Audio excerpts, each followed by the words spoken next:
I've seen a bunch of people on the net trashing Solo Leveling for not having much of a plot, not having more world building, or developing its side characters, and all I have to say to that is, do you put on Playboy Carti hoping to hear him speak about the black man's plight, or just have something to vibe out to? Do you put on an Ice Spice music video hoping to see if she advances cinematography in the hip-hop space or see her shake ass? Do you put on a Netflix movie starring The Rock, Kevin Hart, or Gal Gadot hoping to see storytelling on par with Severance, or just have something playing in the background while penetrating someone's daughter or son?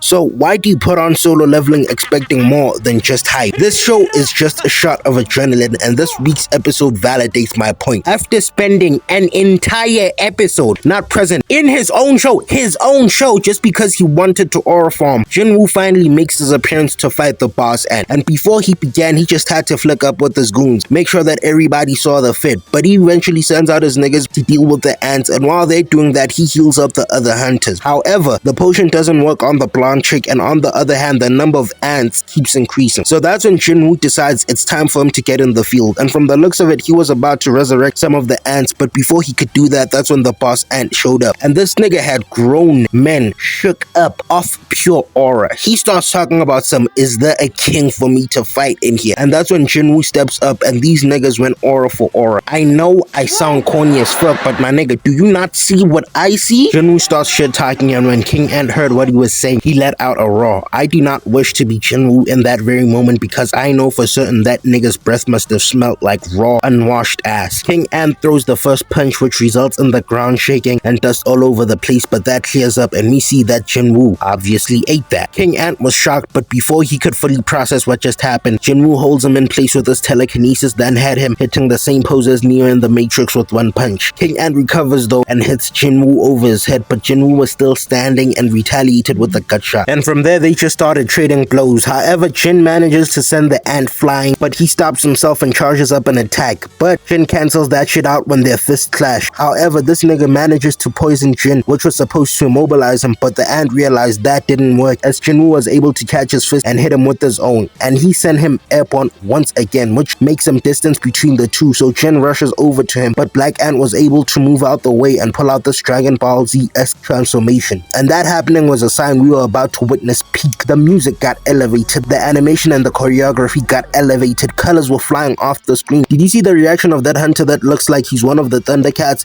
That was me watching all of this unfold. So the fight concludes with the King Ant going out sorry, as Jinwoo had him fleeing for his life just before he sliced and diced him like a hibachi chef. Now, I have a question for you. After witnessing this, do you think I give a fuck about the plot? Don't get it twisted, Solo Leveling's plot not being great is a valid criticism. For example, Dong-suk was shown towards the end of the previous season and was presented like he was gonna be one of the big threats of this season, but all he did was have a standoff with Thundercat nigga. He never met Jinwoo, but he did get his ass beat by his father. And speaking of his father, that nigga came and went. It's almost like the writer forgot about these niggas. Plus, he kind of fumbled the Japan, Korea hunters politics that would have made for an interesting subplot. And I might be the only one who thinks this, but I never felt the importance of Jinwoo's mom in the story. The writer didn't make me feel the void that Jinwoo's mom left. I feel like a few more flashbacks were needed to flesh out her importance and flesh out Jin and his sister as characters. But from the looks of it, Solo Leveling isn't trying to be the next Full Metal Alchemist or Attack on Titan. It's fine being in its own lane. Yes, it would benefit greatly from better writing, but that's not the point of the show, so don't intrude in spaces you don't belong in, talking about some "you're stupid for enjoying Solo Leveling" and bringing up previously mentioned points as if niggas don't already know this.